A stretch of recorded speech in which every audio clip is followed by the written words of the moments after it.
If you are in your 30s or 40s and you feel ashamed when money comes up, I want to begin by taking a knife to the lie that has been sitting in your head for years. The lie is that your best chance to build wealth was supposed to happen in your 20s. That lie sounds harmless, it sounds motivational, it sounds like discipline.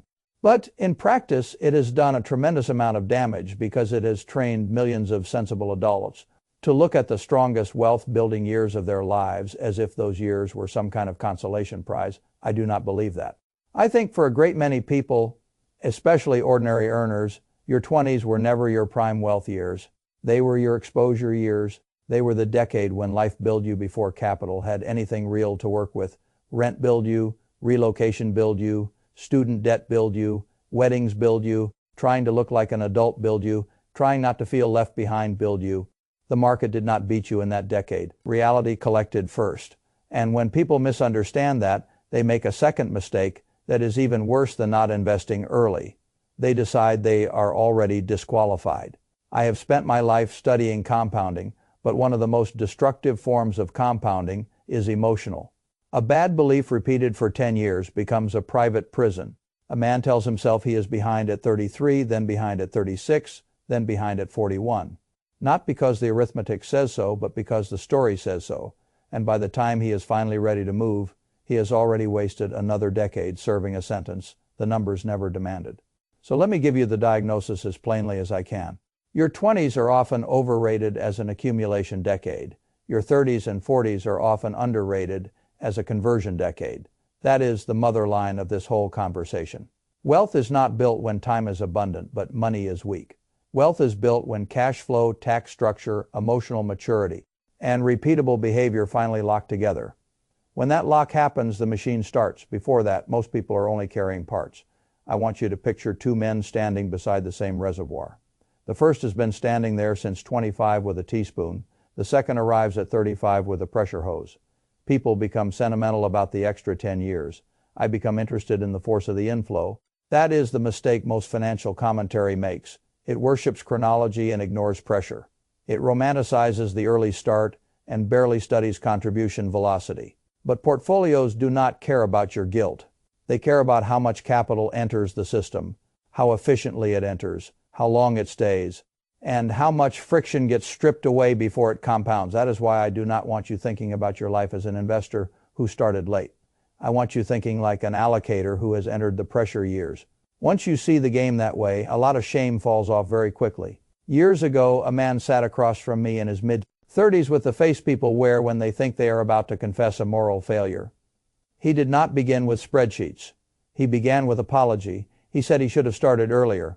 He said he had wasted years. He said everyone online seemed to have figured this out at 22 while he had been drifting. I asked him a question I have wanted to ask a great many people ever since. What exactly did you imagine you were supposed to invest with at 24? Not in theory, not in a spreadsheet built by an influencer who has never sat with a human budget. I mean, in the real world, were you meant to invest with the rent money?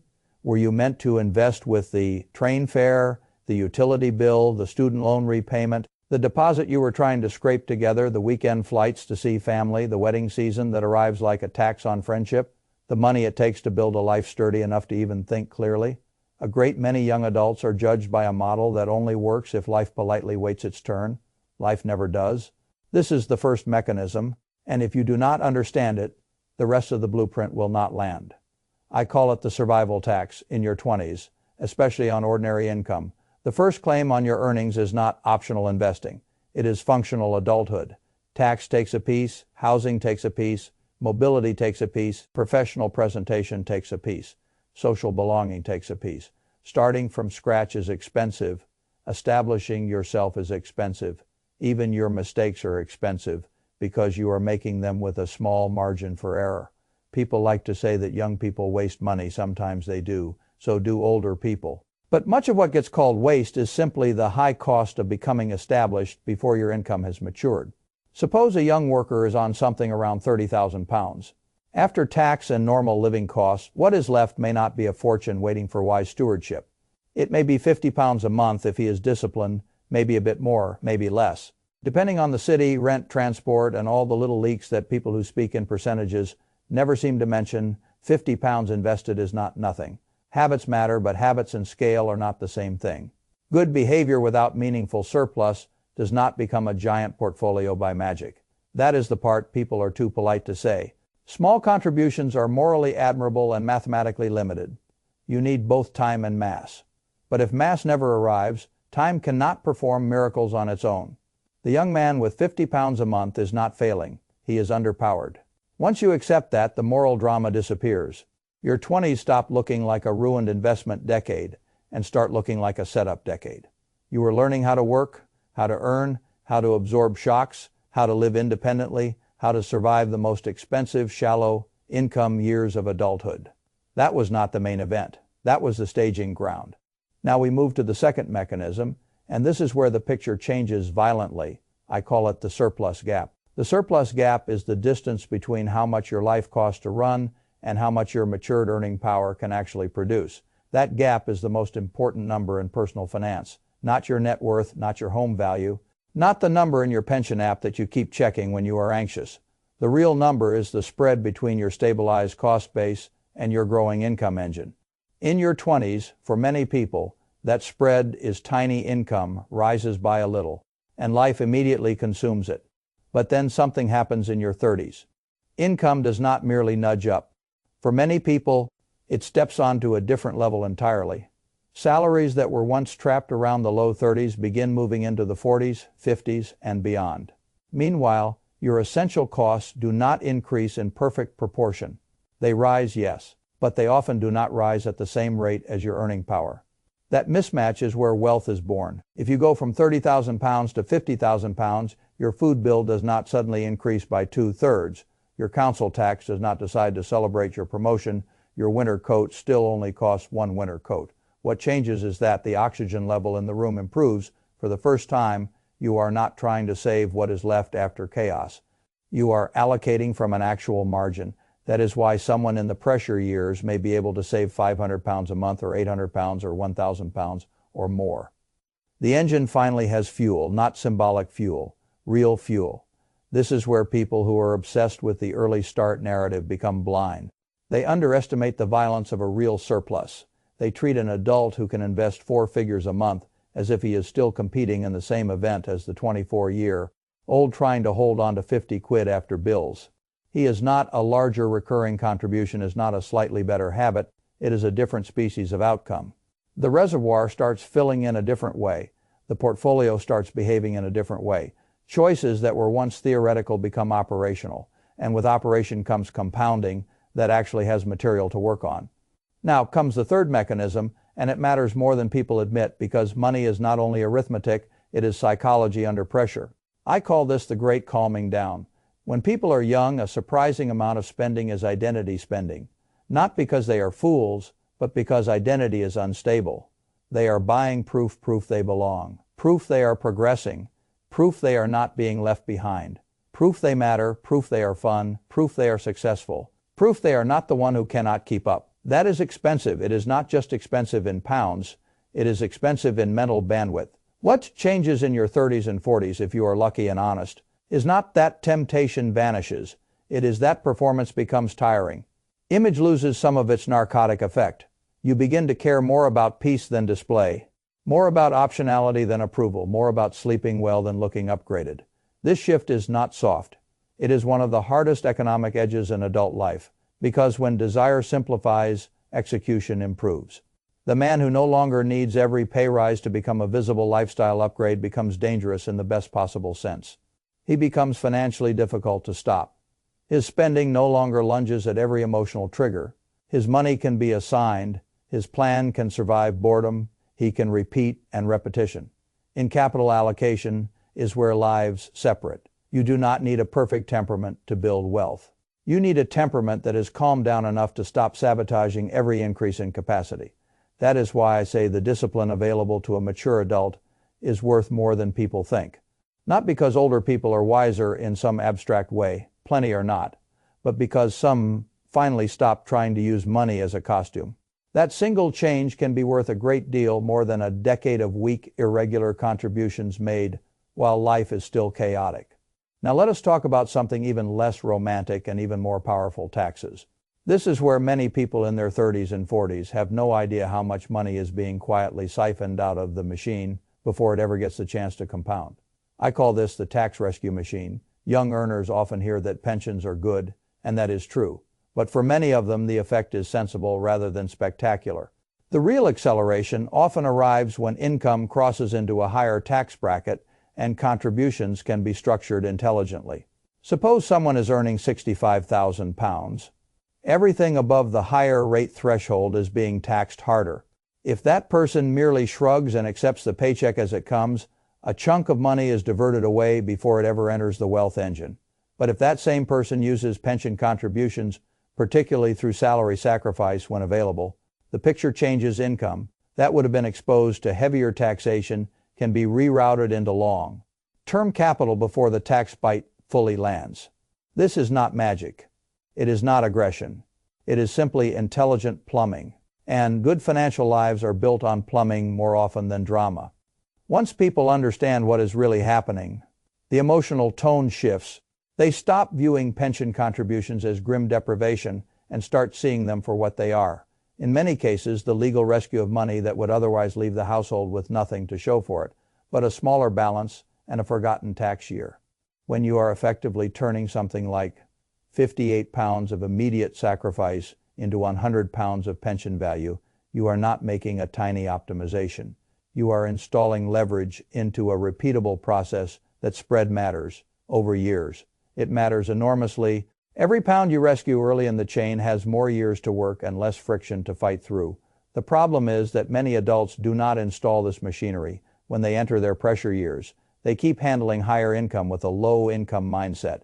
They think like spenders with better salaries instead of allocators with a new tax geometry. So the pay rises arrive, but the engine never gets rebuilt. More money comes in, but very little is trapped, directed, and multiplied. That is a tragedy of structure, not effort. You do not need more hustle to solve that. You need a better system. Which brings me to the next mechanism, because the pension is powerful, but it is not the entire answer. I call this the freedom bridge. One reason people underuse pensions is that they are afraid of locking money away. That fear is not irrational. If all of your wealth is trapped until later life, then your balance sheet may be healthy while your actual freedom remains poor. A person can be on track on paper and still feel imprisoned by work because none of the capital is reachable in the years when he might want to step back, regroup, change direction, help family, or simply breathe. That is why the ISA matters so much.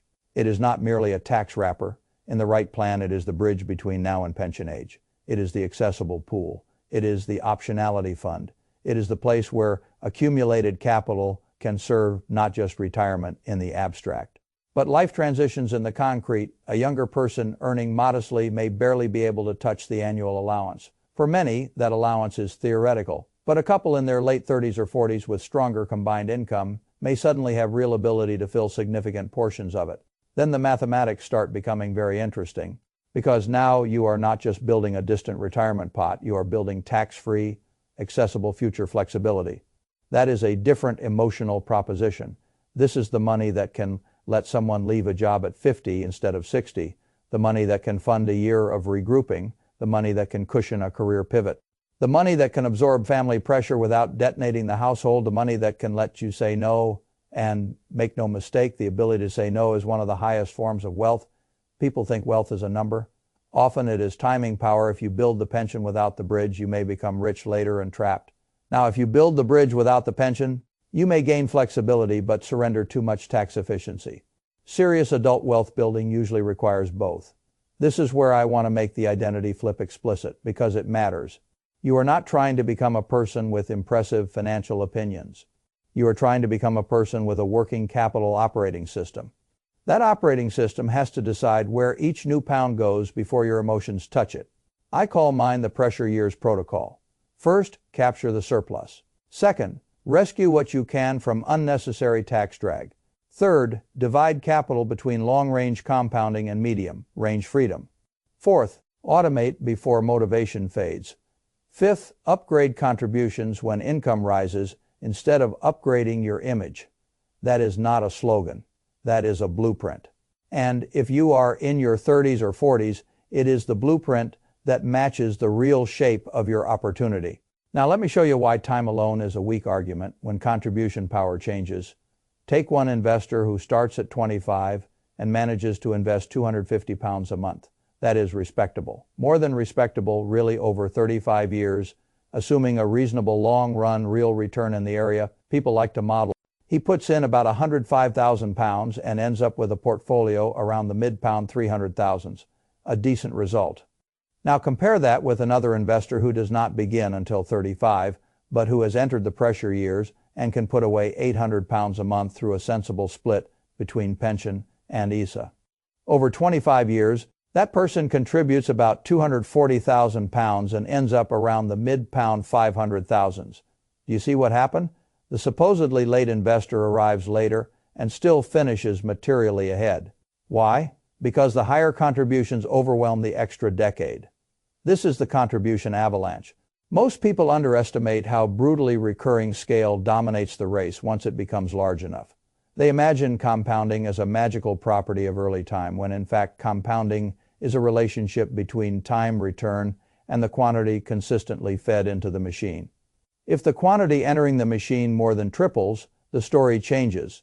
And if that investor leans even harder into the pressure years, using tax relief intelligently and pushing contributions toward £1,200 a month, the picture changes again.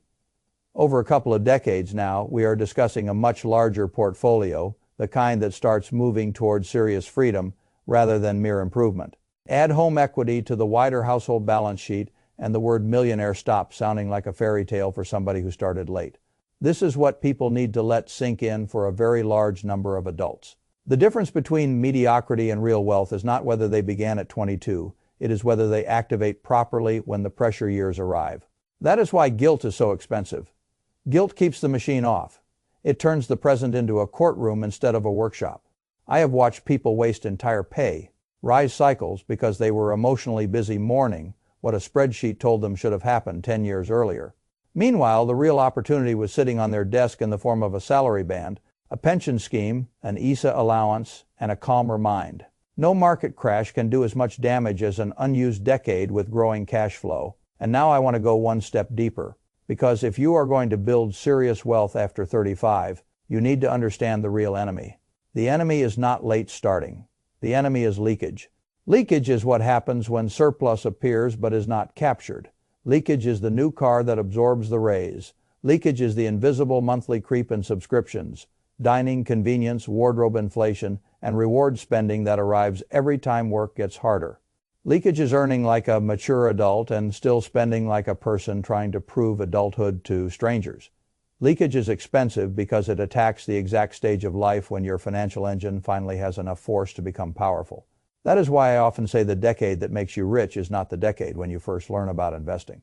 It is the decade when you finally stop leaking.